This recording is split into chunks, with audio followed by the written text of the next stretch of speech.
My name is Elena Prescott. They threw a party in my childhood home last spring. Banners, balloons, champagne toasts. I wasn't invited. That would have been painful enough. Except they used the estate I helped build, the money I silently poured into repairs, the land I helped preserve. They toasted my sister Kalista as the pillar of the family. I sat in my car, 2 houses down, watching guests arrive. Not one person even noticed I was missing. At first I told myself it was just an oversight, a mistake, but then came the phone call. From a lawyer I barely remembered, asking why I hadn't responded to the updated trust. What trust? That moment unraveled everything. Have you ever been written out of your own story by the people who raised you? Have you ever had to choose between staying silent for peace or standing up alone for what's right? Let me know where you're watching from in the comments. And if this story resonates, stay with me. Because what they buried, I quietly uncovered, and it changed everything. I was born and raised in Garland, Texas. My parents ran a logistics business, Prescott Freight, starting from one rusted-out truck and a one-room office above a mechanic shop. I used to fall asleep doing homework on the floor beneath the dispatch desk. By the time I hit 25, I'd built their scheduling system, secured contracts in 5 states, and kept things running even when Dad had back surgery and Mom was in chemo. No one clapped, no one thanked me, but I didn't need applause. I thought loyalty was its own reward. I lived modestly in a 2-bedroom apartment 15 minutes from their house. I wasn't married, no kids. Kalista, on the other hand, my older sister, was the golden one. Even after 2 messy divorces and a bankruptcy, she moved back in with them like royalty returning home.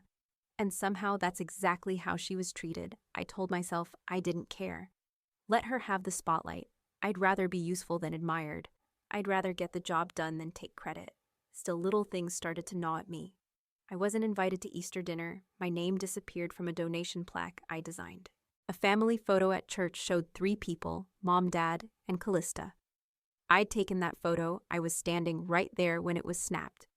But in the framed version hanging in their hallway, I was cropped out. I started wondering if maybe I had faded. Maybe I'd become irrelevant until the day I drove past their house and saw the banner celebrating our pillar, Kalista's 10 years with Prescott Freight. Not our daughters, not the Prescott family, just Kalista. It wasn't just a slap in the face. It was confirmation that something deeper had shifted. I parked 2 houses away and stared at the cars lining the curb. Clients I'd negotiated with, employees I'd onboarded, all there celebrating the one person who had stepped in just 2 years ago, after I'd already kept things afloat for over a decade. That night I pulled out a plastic storage bin I hadn't touched in years. Inside were ticket stubs, old name tags, my high school valedictorian speech, and a silver hairpin. It had a single engraved letter, EA, gift from my mom on my 16th birthday. She told me, as long as you wear this, I'll always see you as strong. Back then I believed her.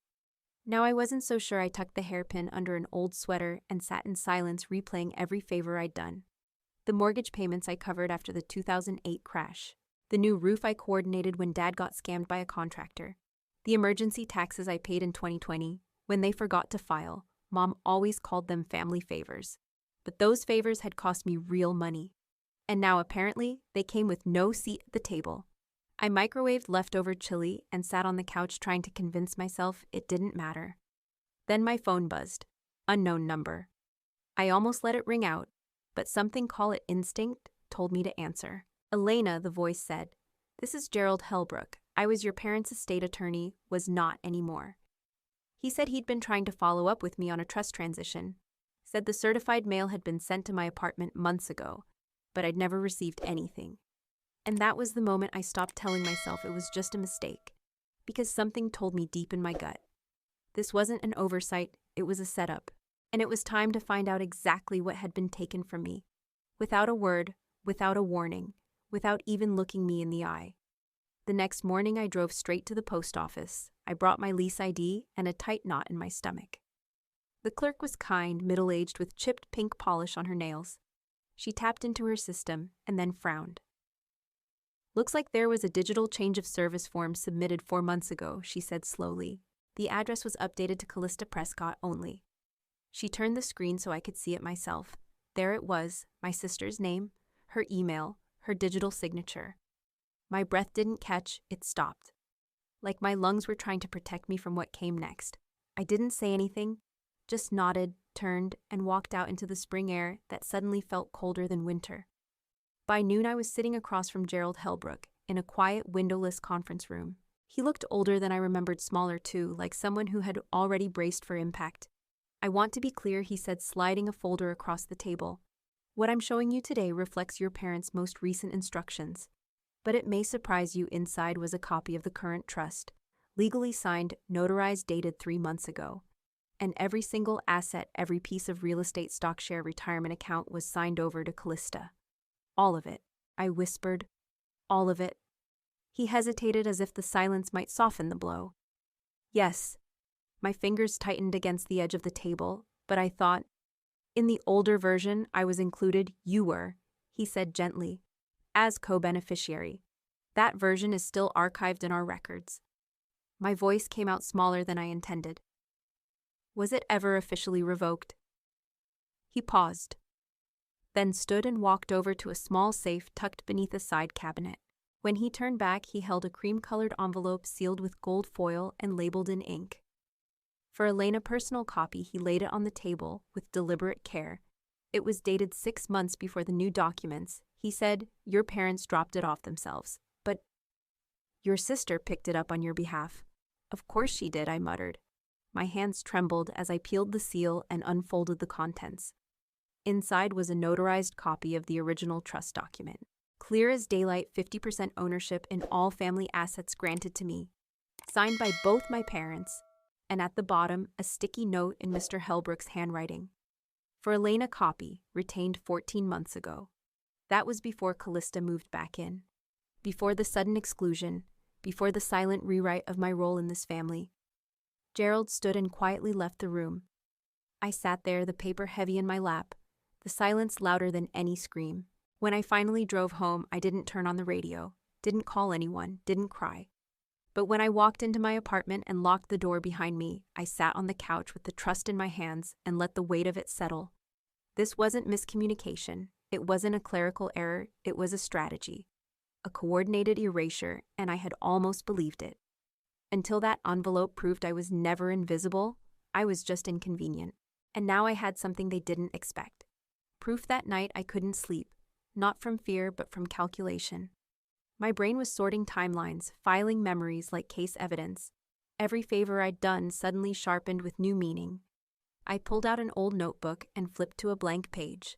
Started listing numbers, dates, bank transfers. $9, $800 for the plumbing collapse. After that storm, $4,000 toward the second mortgage. After Dad's injury, $3,600 in back taxes. They forgot to file in 2020, $51,000 spread across 6 years for upkeep equipment and quiet rescue missions. I totaled it $78, $300, not gifts, not charity, not helping out. That was my investment in them, and in return, they quietly cut me out. The next day, I drove to my father's mechanic shop. It looked exactly the same as it did when I was 16, siding faded by sun, front doorbell still squeaky. A smell of motor oil and old paper lingered in the air. Dad was behind the counter sorting invoices. When he looked up and saw me, his face registered no surprise, no joy, just recognition.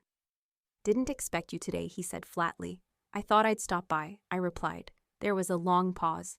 "You still working logistics?" I nodded. "National accounts now." He gave a vague grunt, then silence again. My eyes drifted to the wall behind him. The founder's plaque. I had designed it 10 years ago. It used to say, David and Clara Prescott. Kalista Prescott. Elena Prescott. But now the strip with my name was gone. Only 3 names remained. I walked closer, pretending to admire the shine. "Did the plaque get updated?" I asked, keeping my voice light. Dad didn't even look up. "Kalista's been more involved lately. She's earned it." I stared at him. "So erasing someone now counts as a promotion," he shrugged. "You moved out, you're doing your own thing." I bit the inside of my cheek hard enough to taste blood. Doing my own thing, I'd been running their payroll remotely for years. Managing vendor renewals, answering late-night calls when shipments fell through. I nodded once, turned, and left. Outside, I sat in my car with the engine off air. Still, I wasn't crying. Not this time. But my hands clenched around the steering wheel so tightly the leather creaked. That night, I logged onto the Dallas County Clerk's portal, typed in our parents' address, scrolled through property transfers. There it was. 3 months ago, the house had been signed over to Kalista. No mention of a trust, no dual ownership, just a clean, silent transfer. Then I saw the second document. The family warehouse lot also transferred solely to her. And that's when it clicked. The lawyer hadn't called me out of goodwill. He was legally required to notify any previous beneficiaries before major changes to estate assets. They hadn't forgotten me. They tried to bury me. I stepped outside trust documents still in my hand, the edges bending under my grip.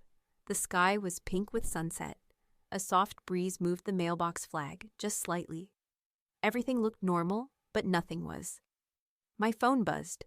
A text from Kalista. Don't make this messy. You were never meant to have it anyway. I stared at it until the screen dimmed. Not from shock, that had already passed. What I felt now was colder, heavier resolve. They'd spent years rewriting the story, painting me as sensitive, overreactive, unfit. But now I held the pages they couldn't edit. The ones with signatures, dates, truth. And I made a decision. No more emails, no more polite check-ins. No more waiting to be seen. I wasn't going to scream. I wasn't going to beg, but I was going to act legally quietly. Precisely because this wasn't just about inheritance.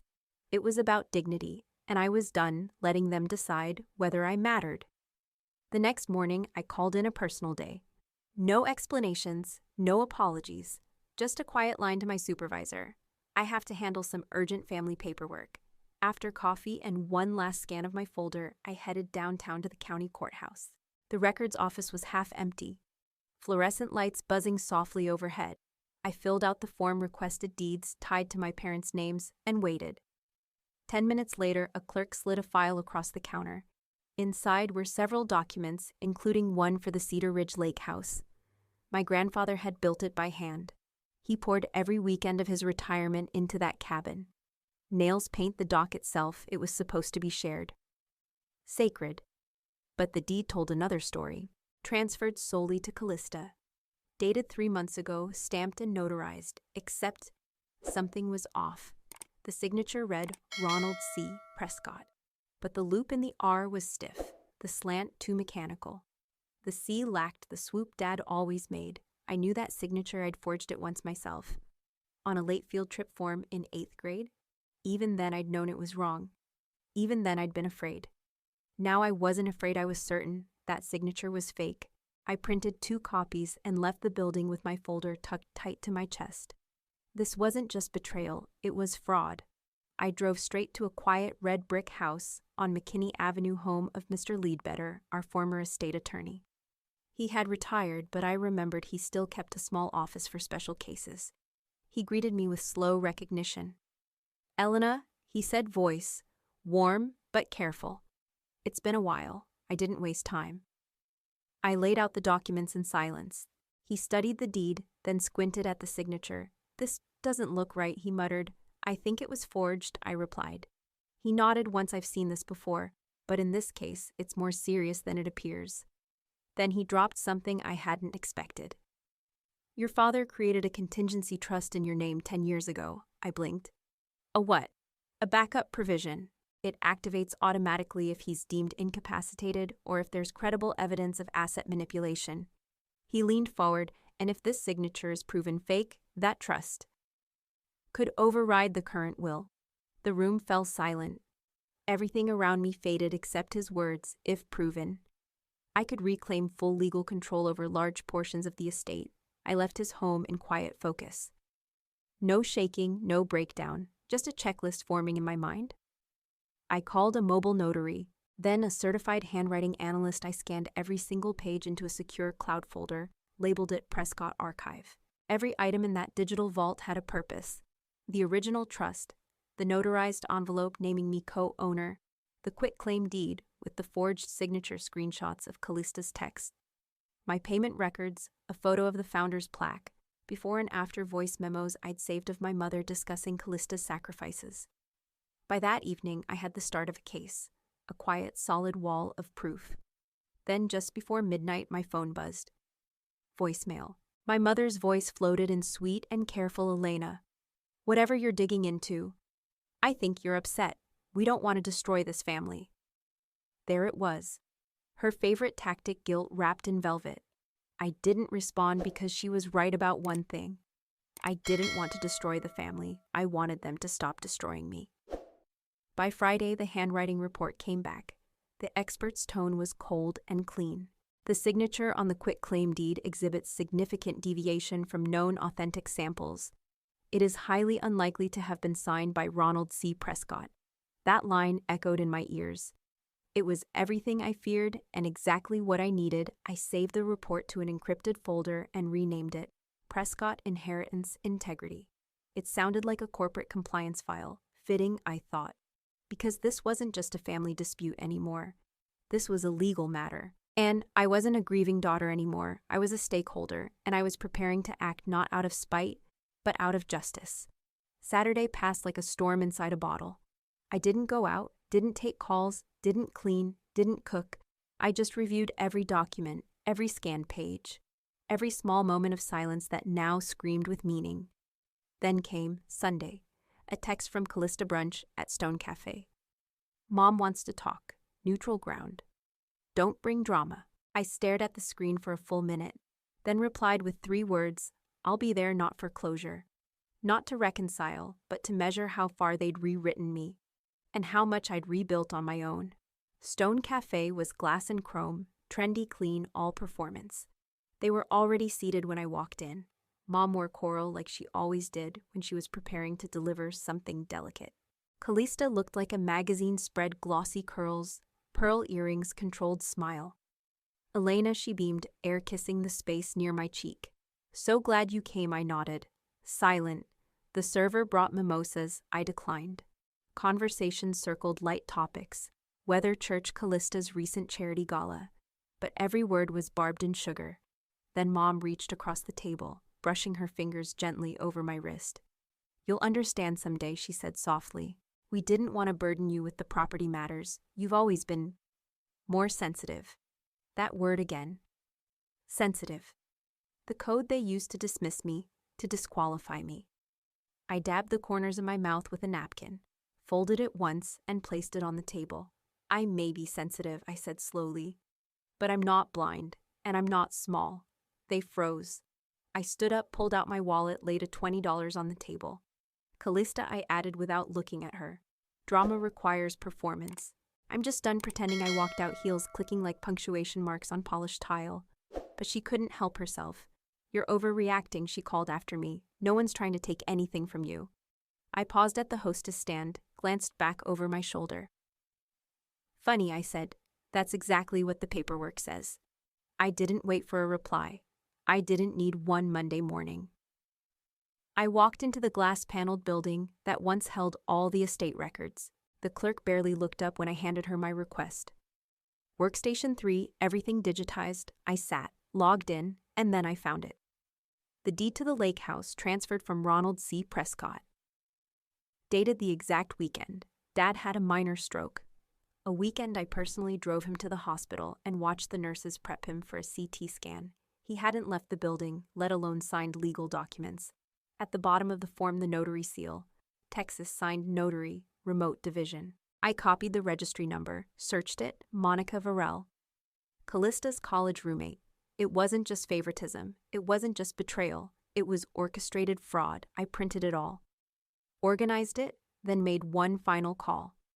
Norelle Nix. She'd worked with me years ago on a veterans housing initiative, Smart Tough. The kind of woman who made a county clerk backtrack with a single phone call. My email to her read, subject breach of trust and property fraud client. Elena Prescott scope. Asset manipulation forged.